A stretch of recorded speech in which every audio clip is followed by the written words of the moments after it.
ജമാഅത്തെ ഇസ്ലാമിയുടെ നേതൃത്വത്തിൽ തൃശൂർ കോർപ്പറേഷനിൽ ജനകീയ വികസന മുന്നണി LDF-നും UDF-നും ബദലായി രൂപവൽക്കരിച്ച മുന്നണിയിൽ മനുഷ്യാവകാശ സംഘടനകളും പരിസ്ഥിതി സമിതികളും ലാലൂർ സമരസമിതി പ്രവർത്തകരുമുണ്ട്.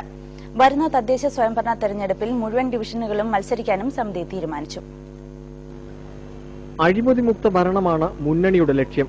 തൃശൂർ നഗരത്തിന്റെ പ്രശ്നങ്ങൾ പരിഹരിക്കുന്നതിൽ ഇരു മുന്നണികളും വീഴ്ച വരുത്തിയെന്ന കണ്ടെത്തലാണ് സംഘടനകളെ പുതിയ മുന്നണിക്ക് പ്രേരിപ്പിച്ചത്.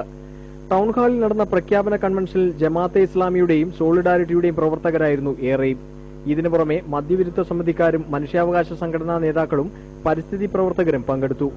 സാഹിത്യകാരൻ P. സുരേന്ദ്രനാണ് മുന്നണി പ്രഖ്യാപനം നടത്തിയത്.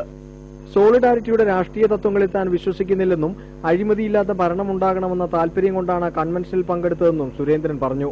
ജമാഅത്തെ ഇസ്ലാമി ഇതിലൂടെ ഡെമോക്രാറ്റിക് പ്രോസസ്സിന്റെ ഭാഗമായിട്ട് അവർ വരുന്നുണ്ടെങ്കിൽ അത് പോസിറ്റീവായിട്ട് നമുക്ക് എടുക്കാം. അതിലുപരി ഞാൻ വ്യക്തമാവാൻ തീരുമാനിക്കുന്നില്ല. മാത്രമല്ല, എനിക്ക് കൃത്യമായ പൊളിറ്റിക്കലായിട്ട് ഐഡിയോളജി ഉണ്ട്. കോർപ്പറേഷനിലെ 55 ഡിവിഷനുകളിലും മത്സരിക്കും. LDF-മായോ UDF-മായോ കൂട്ടുകൂടില്ലെന്നും നേതാക്കൾ പറഞ്ഞു. തെരഞ്ഞെടുപ്പിന് മുൻപ് എല്ലാ ഡിവിഷനുകളിലും പ്രത്യേക ക്യാമ്പയിനുകൾ വിളിച്ചു ചേർത്ത് അടിത്തറ ശക്തമാക്കാനാണ് സമിതിയുടെ തീരുമാനം. മനോരമ ന്യൂസ്.